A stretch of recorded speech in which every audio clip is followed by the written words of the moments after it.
ध्यानाभ्यास के लिए कृपया अपने नेत्रों को बंद कर लीजिए।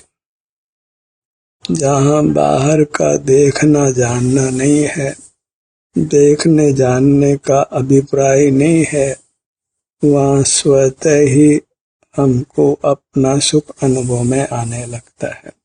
सुख स्वभाव का परिणमन होने लगता है। सुख स्वभाव के परिणमन में बाधक कारण हमारा बाहर देखना है, इंद्रिय ज्ञान में रहना है, पर पदार्थों को देखते जानते हुए रहना है। संसार का स्वरूप कहें, संसार के दुखों का कारण कहें तो वह मूर्त पदार्थों को देखना जानना है, इंद्रिय ज्ञान में रहना है।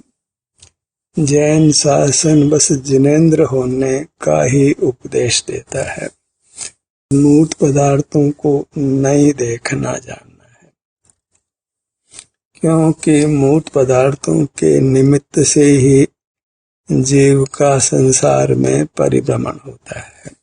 यदि संसार में मूर्त पदार्थ नहीं होते तो जीव निर्बंध ही होता, मुक्त ही होता, सदा सुख का अनुभव करते हुए होता। अब मूर्त भले ही रहे, हमको मूर्त को विषय नहीं करना है, बस इतने ही सुखी होने की शर्त है।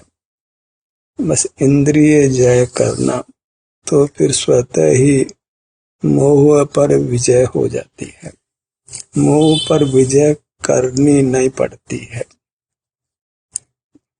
वास्तव में तो जो हम जानने रूप कार्य कर रहे हैं उसको बंद करना है। फिर कुछ भी हम नहीं करते, कुछ भी चेष्टा नहीं है, वही सुख की दशा है। जीव निश्चेष्ट स्वभाव वाला है। जो बाहर का कार्य करते हैं वह धर्म अर्थ काम का पुरुषार्थ कहलाता है। उस पुरुषार्थ के फल में ही संसार मिलता है।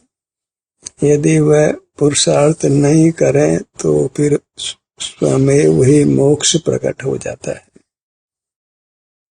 तो जो पुरुषार्थ हम कर रहे हैं उस पुरुषार्थ को ही बंद करना है। वास्तव में तो वह पुरुषार्थ ही नहीं है, मोही जीव ही उसको पुरुषार्थ मानता है। पुरुष अर्थात आत्मा अर्थात स्वयं, जहाँ स्वयं को ही पाना है वह पुरुषार्थ कहलाता है। बाह्य पदार्थों को पाना वह पुरुषार्थ नहीं है, वह कायरता है, मोह है, नपुंसकता है, क्योंकि उसमें अपने को पाने का प्रयत्न नहीं है।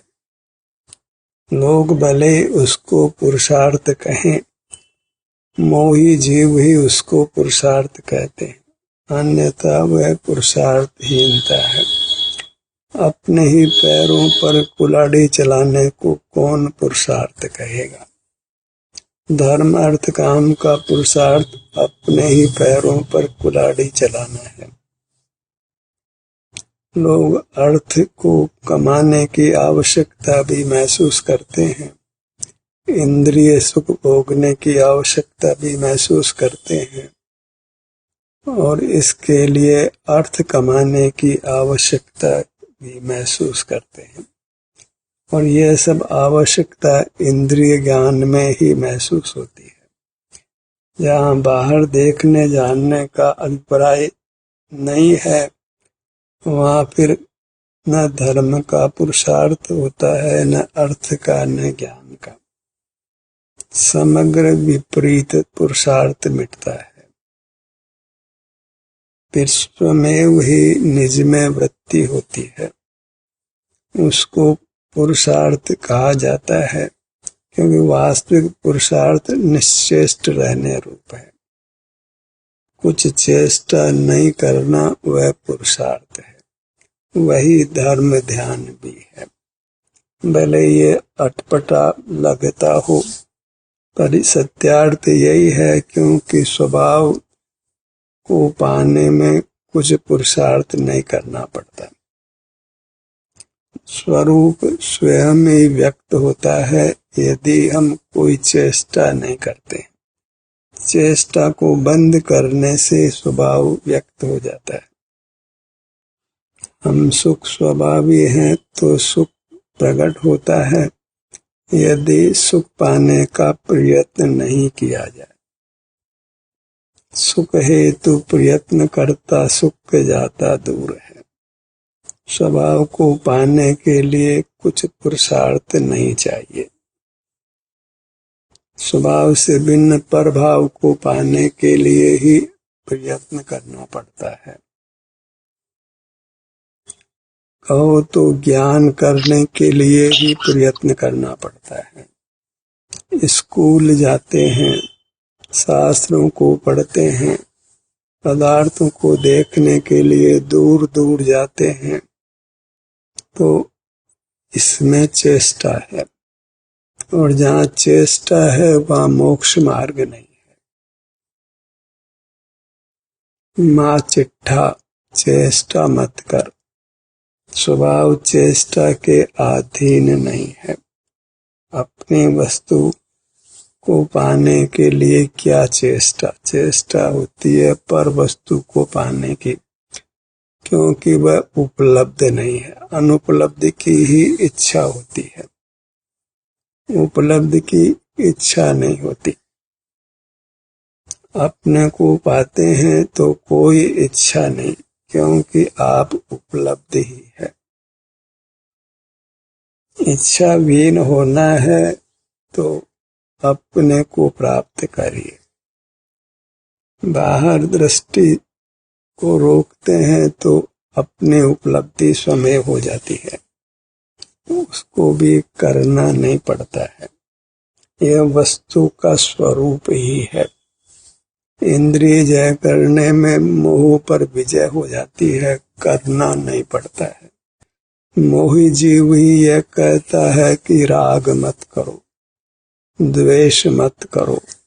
राग नहीं हो जाए, द्वेष नहीं हो जाए तो ये केवल कोलाहल है। जो मोक्ष मार्ग को नहीं जानते हैं वे ही ऐसा कोलाहल करते हैं। जब हम बाह्य पदार्थों को नहीं जानते हैं तो राग नहीं हो जाए, राग नहीं करना है, द्वेष नहीं करना है, मोह नहीं करना है, ये सब कोलाहल है। क्योंकि वहाँ स्वयं ही राग द्वेष मोह की उत्पत्ति नहीं होती है।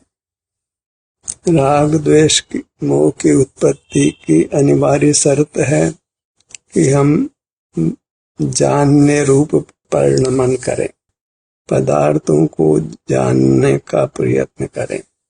मूर्त ही जानने में आता है और इंद्रिय ज्ञान ही हमारे स्वभाव का दुश्मन है।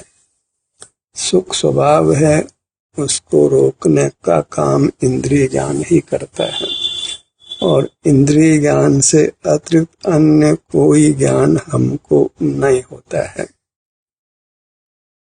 प्रवचन सार में हमारे को होना संभवित चारों ज्ञानों को ही इंद्रिय ज्ञान कहा है। चारों ज्ञान करने से होते हैं, अन्यथा नहीं होते। यदि हम जानने का अभिप्राय नहीं रखें तो स्वतः ही हम अपने में तिष्ठते हैं। वहाँ मत ज्ञान, श्रुत ज्ञान, अवधि ज्ञान, मन पर्य ज्ञान की शक्ति भी हो तो वह ज्ञान प्रकट नहीं होते, क्योंकि वे चेष्टा करने से होते हैं और चेष्टा करना हमारा स्वभाव नहीं है। पर पदार्थों को पाने के लिए ही चेष्टा करनी पड़ती है। खुद को पाने की क्या चेष्टा, क्योंकि खुद तो प्राप्त ही है। बस पर को प्राप्त करने की जो चेष्टा है वह समाप्त करना है। वह चेष्टा मूलतः पर पदार्थों को जानने की है। किसी भी पर पदार्थ को नहीं जानना है। जानने में मूर्त ही आता है तो मूर्त को नहीं जानना है, उसको भावेंद्रिय संज्ञा है। ऐसा भावेंद्रिय परमात्मा को नहीं होती है। इंद्रियां नहीं है तो भावेंद्रिय भी परमात्मा को नहीं है। तो परमात्मा को मूर्त पदार्थों का ज्ञान नहीं है और अमूर्त ज्ञान का विषय बनता नहीं है। इसलिए परमात्मा ज्ञान शून्य होते हैं, ज्ञान रहित होते हैं। मोक्ष मार्ग का उपदेश भी यही है कि ज्ञेयों के ज्ञान से रहित हो जाओ।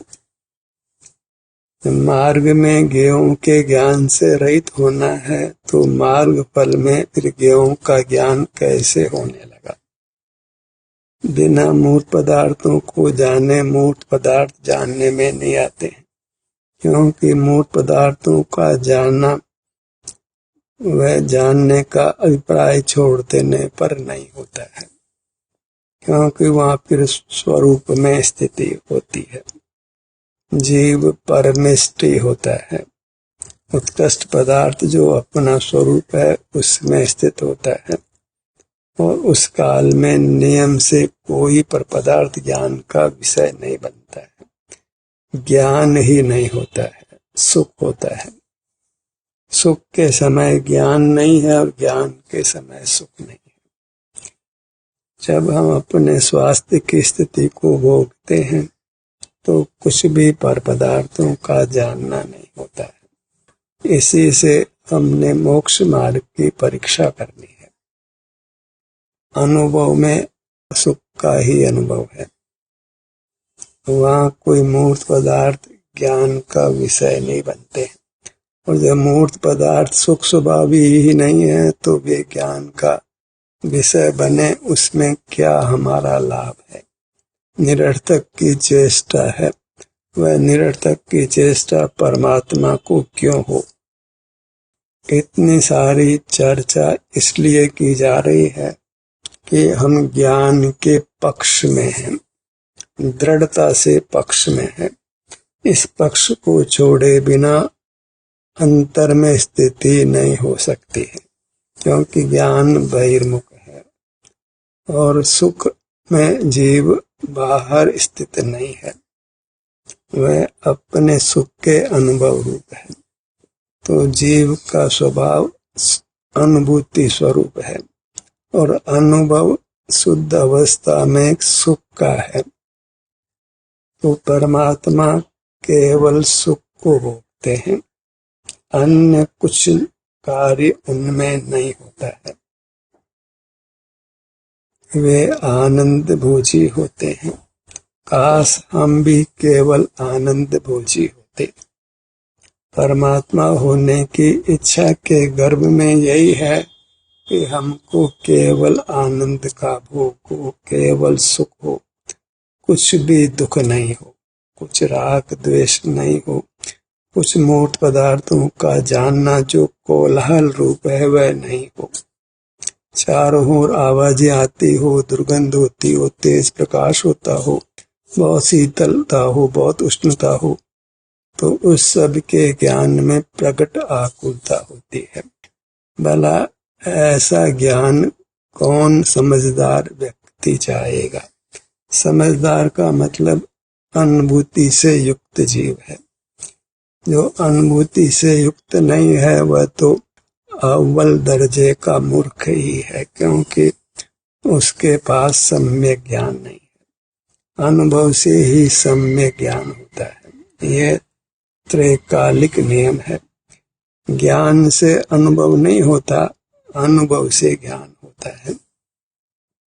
शास्त्र भाषा में कहें तो दर्शन पूर्वम ज्ञानम। दर्शन आत्मा का है तो आत्मा के दर्शन से ज्ञान होता है। ज्ञान से आत्मा को जानते हैं, यह प्रकट सिद्धांत के विरुद्ध है। ज्ञान न आत्म द्रव्य को जानता है, न आत्मा की पर्याय को भी जानता है। ऐसे ज्ञान से कुछ भी सिद्धि नहीं। ऐसा ज्ञान भला परमात्मा को क्यों होगा? निरर्थक चेष्टा, निरर्थक कार्य परमात्मा में क्यों हो? फिजूल का परिग्रह स्वभाव में क्यों होगा?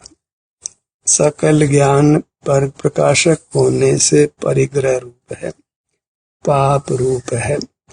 पर प्रकाशकता को पाप ही जानना चाहिए, क्योंकि वह स्वरूप च्युत है, स्वरूप च्युति रूप है, और उससे युक्त जीव पापी ही है।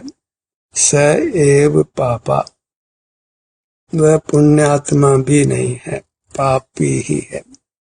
छठे गुणस्थान में जो स्थित है, बहिर्मुख है, वह साधु भी सिद्धांत के अभिप्राय में उस समय पापी ही है, और उसको असत वेदनीय कर्म का बंध होता है। स्वानुभव के काल में ही असत वेदनीय कर्म का बंध नहीं होता है, अन्यथा नियम से बहिर्मुखता के समय में असत वेदनीय कर्म का ही बंध होता है। कला बहिर्मुखता जो पाप रूप है, स्वरूप च्युति रूप है, उसको पुण्य का प्रसाद क्यों दिया जाए? स्वानुभव में ही बद्ध पाप प्रकृतियां पुण्य रूप होती हैं, तो स्वानुभव ही पुण्य कर्म का उपार्जन करता है और पाप कर्म के बंध को रोकता है। इसलिए स्वानुभव ही पूज्य है और वही जीव का स्वरूप माना गया है, और वह स्वानुभव होने रूप है, करने रूप नहीं है। परेशानी यही है कि हम स्वानुभव करना चाहते हैं और जो होता है, जैसे निद्रा में स्वप्न आते हैं और कोई कहे कि मैं स्वप्न लेता हूँ, तो वह योग्य नहीं है। जैसे निद्रा स्वयं आती है, जागृति भी स्वयं आ जाती है।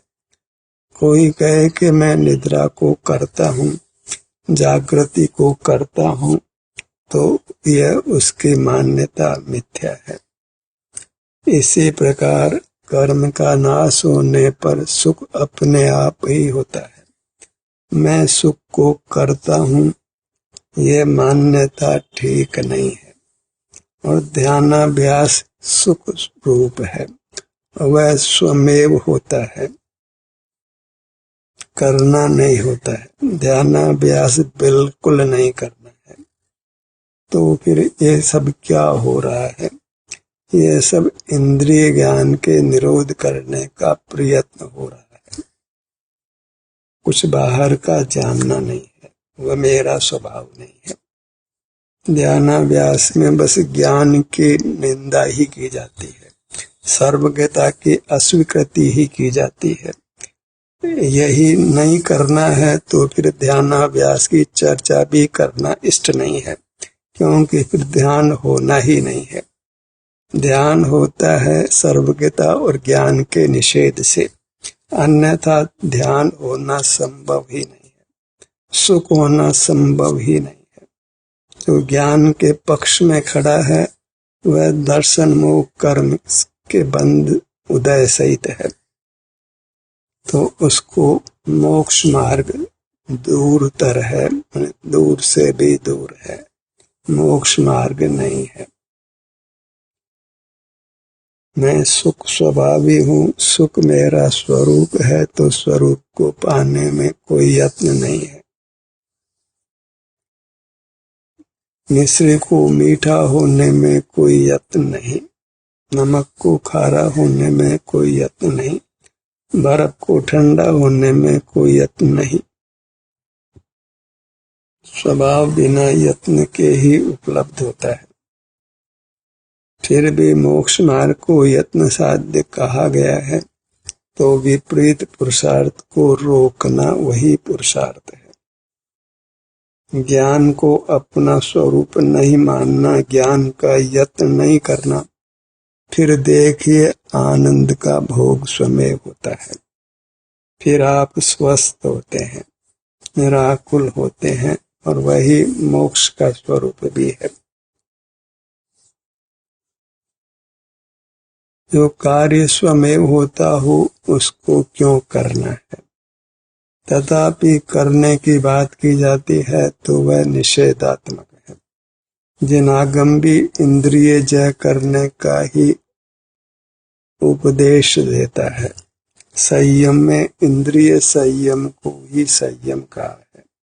इंद्रिय ज्ञान का निरोध करना, वहाँ अपना अनुभव करना, इसको वास्तव में संयम नहीं कहा, क्योंकि इंद्रिय संयम करने पर अपना अनुभव तो स्वमेव हो जाता है, करना नहीं पड़ता है।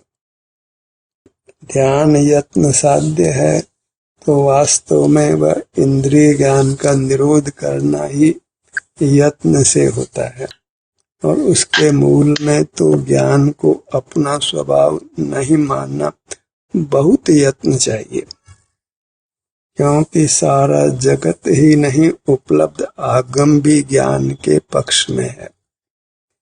कहीं कहीं ही आगम में ज्ञान का निरोध करने की बात आती है। उपलब्ध ज्ञान को निंद कहा जाता है, इंद्रिय जय करने को कहा जाता है, पर साथ में ही ज्ञान की महिमा भी की जाती है। वह वास्तव में अनुभव से होने वाले शुद्ध ज्ञान की महिमा है, कुछ करने की महिमा नहीं है, कुछ ज्ञान करने की महिमा नहीं है। जो अनुभव से सच्ची समझ पैदा होती है, उस सच्ची समझ की महिमा है, पर उस सच्ची समझ को घोंकने लगे तो वह समझ गायब हो जाती है। वह तो समझ होती है, उसको करना नहीं होता है। उस समझ के साथ जीव फिर समझ करता नहीं रहता है, अपने अनुभव रूप रहता है। स्वतः ही बिना यत्न के ही फिर उसको स्वानुभव ही होता है। परमात्मा को बिना यत्न के ही सुख का अनुभव होता है। तो सब जीवों की यही स्थिति है, सब जीवों को सुख का अनुभव बिना यत्न के ही होता है। यत्न से तो सुख का नाश होता है, फिर भी यत्न कहा है तो वह नहीं करने रूप है, प्रवृत्ति को छोड़ना है। इंद्रिय ज्ञान प्रवृत्ति है, मन का उपयोग प्रवृत्ति है, वचन चेष्टा प्रवृत्ति है, काय चेष्टा प्रवृत्ति है। इन सब का निरोध करना है, और फिर स्वाचोश्वास का तो स्वमेव अभाव हो जाता है। आयु कर्म भी स्वमेव समाप्त हो जाती है। फिर आठों ही कर्मों के नाश से जीव को एक सुख का परिणाम होता है। परमात्मा सुख भोजी होते हैं, फिर वहाँ उपयोग का कोई काम नहीं।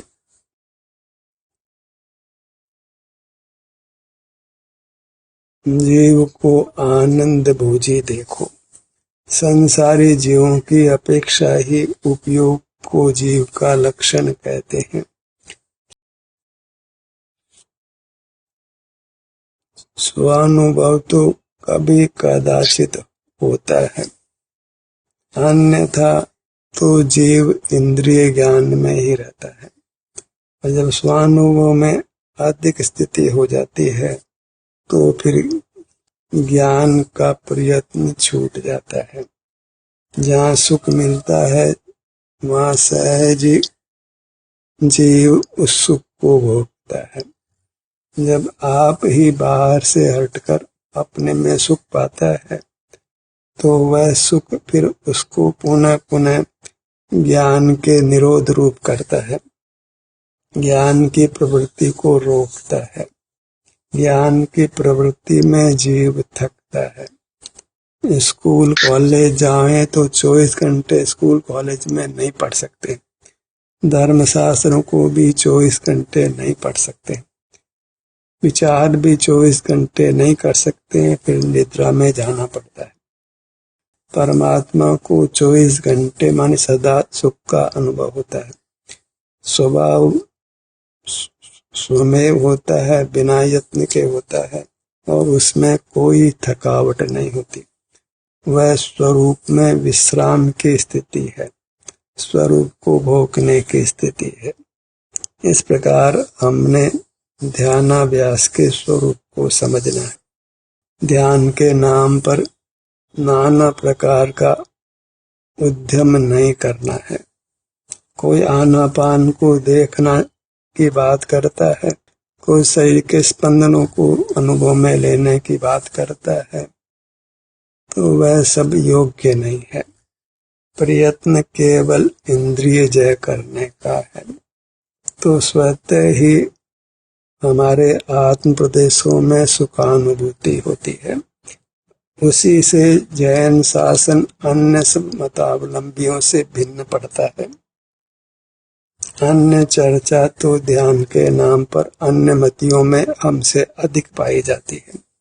फिर जैन शासन की क्या श्रेष्ठता रही? जैन शासन की श्रेष्ठता इंद्रिय जय करने से है। इसलिए हम परमात्मा को जिनेंद्र कहते हैं, को लोक का कर्ता धर्ता नहीं कहते हैं, और अनुभवी पुरुष तो भगवान को लोक का ज्ञाता दृष्टा भी नहीं मानते हैं। नास्ति सर्वोपि संबंध परद्रव्य आत्म तत्वयो। इस आत्म तत्व का पर पदार्थों के साथ ज्ञेय ज्ञायक संबंध से लगाकर कोई संबंध नहीं है। यह जिनागम का मूल स्वरूप है, जिसको हमने छोड़ना नहीं है।